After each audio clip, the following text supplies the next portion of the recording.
चाहिए, लेकिन राजनीति ना हो तो शायद दलितों का ज्यादा भला होगा। इसी पर आज हम चर्चा करना चाहते हैं। हमारे साथ दो मेहमान स्टूडियो में जुड़ रहे हैं, परिचय करा दें। हमारे साथ प्रदीप सिंह जी हैं। प्रदीप सिंह जी देश के वरिष्ठ पत्रकार हैं और हमारे साथ प्रोफेसर राजकुमार फुलवारिया जी हैं जो कि सामाजिक कार्यकर्ता हैं। आप दोनों का बहुत बहुत शुक्रिया। प्रदीप जी, सीधा सवाल, दलितों की चिंता कितनी दिख रही है, राजनीति कितनी दिख रही है? आज एक बार फिर से दलितों के मुद्दे पर काफ़ी बात हो रही है, नेता लोग जा रहे हैं, दलितों से मिलने के लिए जा रहे हैं, क्या देखते हैं? अशोक जी, अभी आपने जो आंकड़े दिखाए वो आंकड़े अपने आप में कहानी बयां करते हैं। देखिए, दलितों की समस्या आज 2 साल की नहीं है, 20 साल की नहीं है, 25 साल की नहीं है, सैकड़ों साल की है।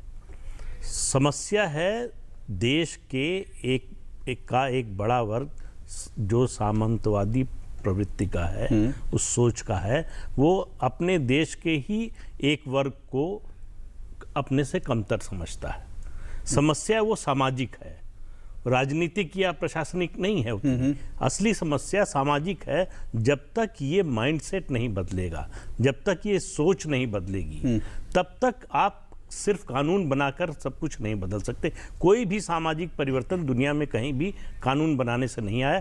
कानून क्या करता है? कानून एक डिटरेंट का काम करता है कि अगर आप जो कानून ने अपराध बताया है ऐसा करते हैं, दलितों के खिलाफ उत्पीड़न करते हैं या किसी और तरह का अत्याचार करते हैं, तो उस पर कार्रवाई हो। प्रशासन और सरकार का उस समय उसका रोल आता है जब ऐसी घटना हो या उसको प्रिवेंट करने में या घटना होने के बाद जिनके साथ अन्याय हुआ है उनको न्याय दिलाने में। जी। एक बात है। दूसरी बात यह है कि जिस तरह का गुजरात वाले ऊना वाले मामले में हो रहा है, उससे दलितों की जो समस्या है, उनके साथ जो उत्पीड़न हुआ, अत्याचार हुआ, वो समस्या तो पीछे हो गई जी। राजनीतिक दलों की होड़ आगे हो गई है। सब ये बताने में जुटे हैं कि दलितों के सबसे बड़े हितैषी हम ही हैं। तो अब ऐसा तो है नहीं देश में किसी एक पार्टी का पूरे प्रदेश, सारे प्रदेशों में और केंद्र में राज्य हो। राज्यों में अलग अलग पार्टियों का राज है। कानून व्यवस्था राज्य का विषय है। तो जो नेता वहां जा रहे हैं वो अपने पार्टी शासित राज्यों की सरकारों से क्यों नहीं कहते कि इस पर रोक लगाइए, लगाम लगाइए।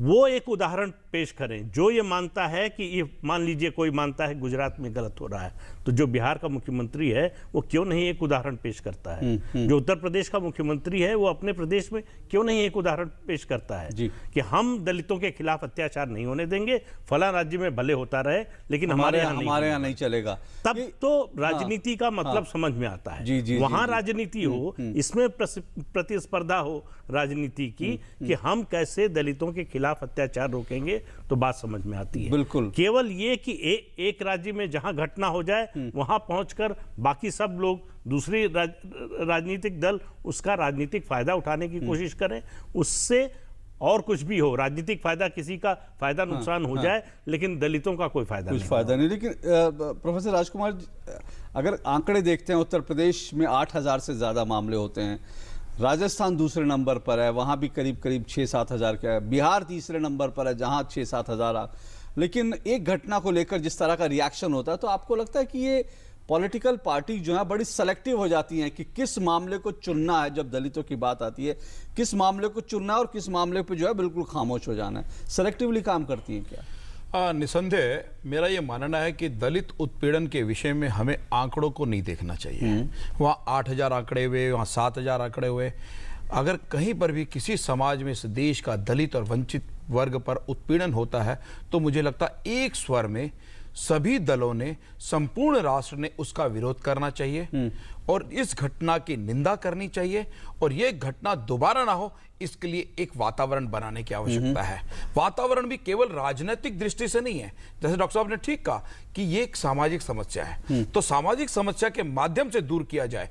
और आपने गुजरात की घटना की, निसंदेह गुजरात की जो घटना थी वो निसंदेह दुर्भाग्यपूर्ण थी। दोषियों को सजा मिलनी चाहिए, जो उसमें जिनके साथ अत्याचार हुआ उनको सहानुभूति और सरकार को हर तरह से उनकी सहायता देनी चाहिए, सुरक्षा भी देनी चाहिए। लेकिन केवल उस घटना में सुरक्षा दे दी, सहानुभूति दे दी, ये एक तत्कालिक मुझे लगता है कि समाधान हो सकता है, ये लॉन्ग टर्म नहीं है। इस लॉन्ग टर्म के लिए आपको सामाजिक समरसता के कंसेप्ट को स्वीकार करना होगा। ये हमारे बंधु हैं, ये हमारे साथी है, ये भाव पैदा होना होगा। इसलिए मेरा कहना है कि दलित उत्पीड़न का जो मामला है, ये कोई राजनीतिक समस्या नहीं बदला जाएगा। सामाजिक समस्या का परिवर्तन सामाजिक क्रांति के माध्यम से होगा, सामाजिक सोच के परिवर्तन के माध्यम से होगा, और सामाजिक सोच का परिवर्तन केवल राजनीतिक दल के माध्यम से कभी हो नहीं सकता। बिल्कुल ठीक कह रहे हैं इसलिए कभी और विवेकानंद ने कहा कि समाज बदलने के लिए सामाजिक लोगों को आना पड़ेगा। बिल्कुल सामाजिक लोगों को इसकी भूमिका है, लेकिन यहाँ पर क्योंकि हम देखते हैं कि जब राजनीतिक पार्टियां या राजनेता आगे आते हैं तो वो मामला मीडिया में भी ज्यादा आ जाता है। बहुत सारे सामाजिक संगठन होंगे जो शायद काम कर रहे होंगे, लेकिन हम उनके बारे में सुनते नहीं। लेकिन कहीं अगर कोई राजनेता पहुंच जाता है तो प्रदीप जी उसके बारे में मीडिया में सुनाई देता है कि हल्ला। मैं एक बहुत साधारण सी बात पूछ रहा हूँ, ऐसा आज भी होता है? अभी आप 6 महीने पहले के अखबार उठा ले, या शायद अगले 6 महीने बाद फिर आपको अखबारों में इस तरह की खबरें मिलेंगी। बहुत सारे गांव ऐसे हैं, चाहे हम उत्तर प्रदेश की बात करें, बिहार की, मध्य प्रदेश की, जहां पर हम ये सुनते हैं कि हर बार ऐसा होता है कि दलित को घोड़ी पर नहीं चढ़ने दिया जाता, पानी नहीं पीने दिया जाता, स्कूल उनका बच्चा जो है वहां नहीं जा सकता। क्या ऐसे गाँवों में अगर तमाम राजनेता जो आज राजनीति करते दिख रहे हैं, अगर ये ठान लें कि एक नेता जाए कि चलिए ठीक है, यहां पर दलित घोड़ी पर चढ़कर जाएगा और उसकी बारात में पहला व्यक्ति जो है, हम राजनीतिक पार्टी अपनी जिम्मेदारी समझें कि पहले हमारी पॉलिटिकल पार्टी के 4 नेता उसकी बारात में शामिल होंगे, देखते हैं कौन रोकता है। इस तरह की कोई पहल जो है। अशोक जी, मैं इस पे आपको रोकना चाहूंगा। हाँ? आपने भी कहा कि माना किसी घोड़ी के अंदर नहीं चढ़ने दे रहे गांव में, तो राजनेता राजनीतिक नेतृत्व जाए और ये कहे मैं पहला, ये सोच गलत है। मैं उस गांव के, उस क्षेत्र के सभी समाज के लोग इस बात का आह्वान करें कि मेरे क्षेत्र में, मेरे घर में। मैं आपकी बात से बिल्कुल सहमत हूं, राजनीतिक नेतृत्व, मैं आपके बात से बिल्कुल सहमत हूं, लेकिन सवाल है कि उस पूरे गांव की सोच बदलनी पड़ेगी। एक सामाजिक एक परिवर्तन है, शायद उसमें वक्त लगे, लेकिन मैं कहता हूं कि राजनेता ऐसी पहल क्यों नहीं करते? जो समाज के लोग हैं, जो जिनको लोग आदर्श मानते हैं, जिनको रोल मॉडल के रूप में देखते हैं, वो सामने आएंगे तब बदलाव आएगा। राजनीतिक दल कहाँ जाते हैं? राजनीतिक दल एक ही जगह जाते हैं जहां वोट मिलता है। हाँ, बिल्कुल ठीक है। तो अगर उनको वोट मिलता हुआ दिखाई देगा, अगर इस झगड़े से अगड़े पिछड़े का हो या दलित उत्पीड़न का हो, उससे वोट मिलता दिखाई देगा तो जाएंगे। जब उनको लगेगा कि नहीं, ये सामाजिक समस्या है, इसको अगर हम इसका राजनीतिक फायदा उठाने की कोशिश करेंगे तो नुकसान हो सकता है, तब राजनीतिक दलों का रवैया बदलेगा। जी, मुझे लगता है कि इसमें जो समाज के नेता हैं, जो धार्मिक नेता हैं, जो हिंदू धर्म की ध्वजा फहराने की बात करते हैं, उन लोगों को आगे आना चाहिए। उनको सामाजिक समरसता का संदेश देना चाहिए। उनको बताना चाहिए कि हम में इनमें कोई फर्क नहीं है। भगवान ने हम सबको एक जैसा बनाया है। हम जैसे वो इंसान हैं वैसे ही हम इंसान हैं। अगर उनकी आज ये दशा है, वो गरीब हैं, अशिक्षित हैं, पिछड़े हैं, तो उसके लिए काफी हद तक हम ही जिम्मेदार। पर क्या ऐसी पहल हो रही है, और क्या पर्याप्त संख्या में हो रही है ऐसी पहल? मैं डॉक्टर साहब की बात को बिल्कुल समर्थन करता हूं। राजनीतिक सत्ता के माध्यम से या राजनीतिक शक्ति के माध्यम से तो परिवर्तन एक पक्षी होगा, लेकिन समाज के प्रबुद्ध लोग, समाज के संत लोग, समाज के प्रमुख लोग, समाज के जिन पर